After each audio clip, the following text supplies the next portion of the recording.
Is your perspective of responsibility, because then your decision making is not just for this year, but in 30 years, your people are going to, your children are going to come back. So you do it right. You do it right. Qué bueno que incluso estos jóvenes de esta agrupación realmente se interesaron. A nosotros muy satisfactorio que nos hayan visitado y puedan también motivar e incentivar a esa nueva generación también a hacer el uso responsable de nuestros recursos naturales, porque prácticamente eso es lo que nos ha llevado a que ahora pues la masa boscosa sea un poco más pequeña, más corta.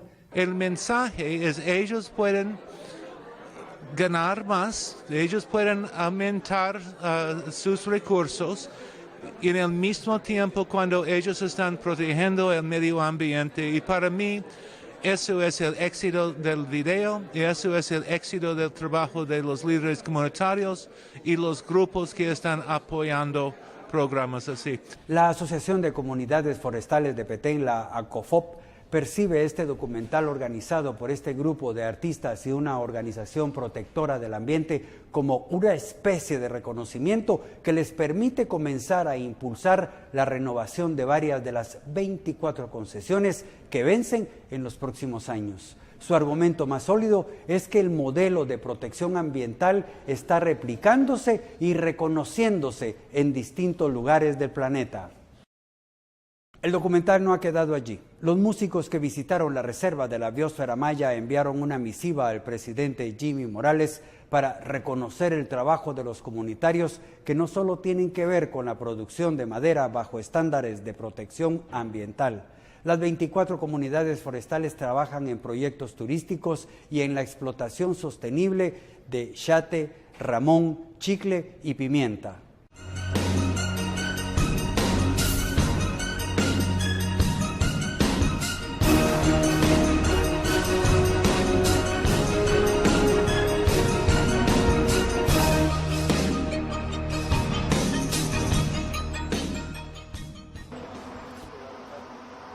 Disculpaos, vamos a echar un vistazo ahí.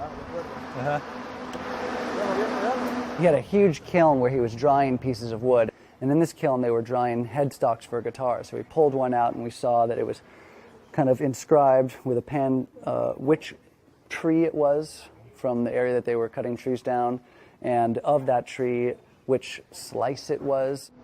This is the first piece of the slab of wood, second guitar.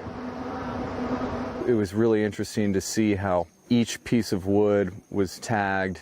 You knew exactly what tree it came from, what section of the tree it came from.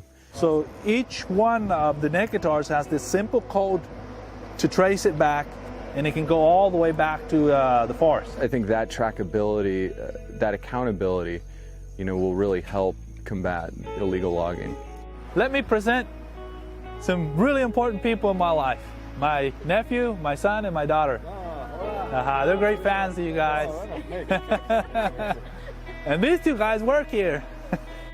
Here's a man who's going to pass his business down to his children, so it's in his best interests, economically and sort of family-wise, to keep the forest going in a sustainable way.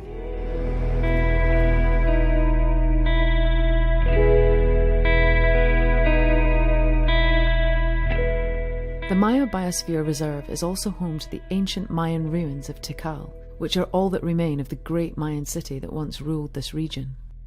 The forest has now consumed this area, where many thousands of people once lived. In contrast to how the communities of the region use their land today, archaeological evidence suggests that this ancient city once caused vast deforestation. A major factor in the collapse of Tikal was the overuse of natural resources. The city was then abandoned for 6 centuries. I didn't realize it was so high. I've always wanted to see those ruins. Climbing up to the top of temple number 4, I mean, you really got a sense of how vast this area of the country is. Being at the top of the tallest temple and seeing this lush canopy, it's above the canopy, it's beautiful. And imagining a time when the Mayans were building and when they were living here, that there were no trees at all, and that they used up all their resources, and that eventually led to their demise. These great cities were completely abandoned, because they didn't manage their resources properly. And I think obviously we have something to learn from that, something about history repeating itself.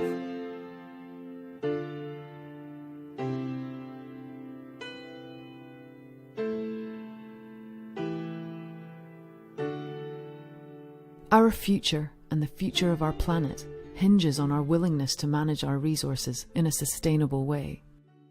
Community forestry in the Maya Biosphere Reserve is an example of how to both preserve and benefit from our precious natural resources.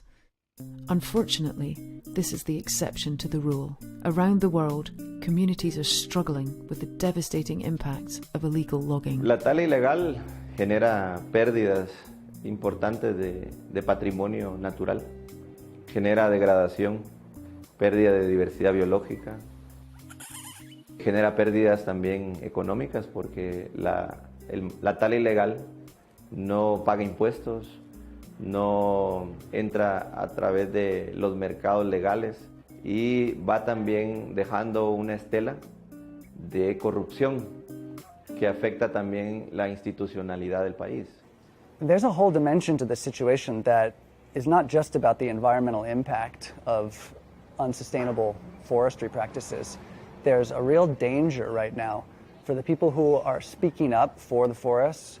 There's been violence from the people who are doing the illegal logging towards the people who are trying to prevent it. It's a dangerous situation, and it's really sad on so many levels to think about the destruction that's happening on an environmental level and on a human level as well. We're talking about child and slave labor, human trafficking, tearing away resources from communities that aren't benefiting at all. With all of the illegal logging that's going on, I think it was really important that we came here to see a positive example of sustainable forestry working. I mean, it turns out that local communities taking care of their own backyards is a really effective way to preserve these forests. It's in the community's interest to preserve these forests for future generations. One of the biggest problems with illegal logging is that if a community that's doing things in a sustainable way harvests the wood and an illegal company harvests the same amount of wood, they're going to be able to sell that wood for a much lower price. So companies out there kind of have this moral question whether or not to take the wood that's being sold at a lower price and contribute to more illegal logging or pay a little more for the sustainable wood. And that's happening a lot in our world right now. So it's a question I think we all just have to ask ourselves when we're about to buy something. El consumidor sabe que en su casa o en el lugar en donde está haciendo uso de esa madera, también con su acción de comprar madera legal, está contribuyendo con esa forma de conservación del buen manejo de los recursos a nivel global. This issue is very similar to blood diamonds. It's about knowing that what you buy has deep impacts far afield from the store you bought it from. So understanding that there's a whole supply chain involved here. And so if you're buying furniture, if you're buying a guitar, if you're buying flooring, any wood product at all, knowing that your wood is legal is a question that you should ask.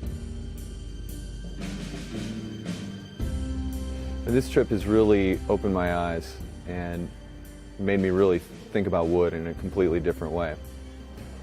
Really gonna, from this point forward, be looking for woods that are harvested responsibly. And I don't think enough guitar players are really asking those questions, because probably like me, it hadn't occurred to them that there were these negative consequences around illegal logging.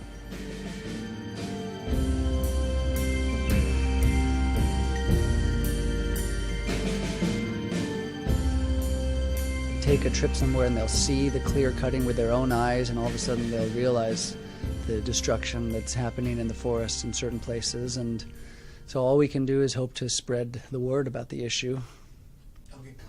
Yes, thank you guys so much for watching and for caring and for helping spread the word about this issue. And we love you, and hopefully we'll come play a concert for you soon.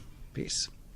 Estas actividades se realizan en el marco de la finalización de una concesión que el Estado de Guatemala le ha otorgado a varias pequeñas organizaciones en el departamento de Peten que se encargan del uso responsable y autosostenible de los recursos naturales en ese departamento. Los integrantes de los grupos que ya hemos mencionado también apelan al gobierno de Jimmy Morales para que otorgue una nueva concesión, en este caso sería de 25 años, para que sean estas personas quienes sean las que velen por el manejo autosostenible de los bosques en ese departamento. El modelo de protección que ha implementado la COFOP ha demostrado que la organización comunitaria de base puede ayudar en proyectos sostenibles y salvaguardar uno de los tesoros más grandes del país, el Peten, y sus bellezas naturales, así como arqueológicas. Tal parece que algunos han sabido reconocerlo desde el extranjero. Ahora queda la duda si dentro del país, en el mediano plazo, existe la intención de mantener este modelo.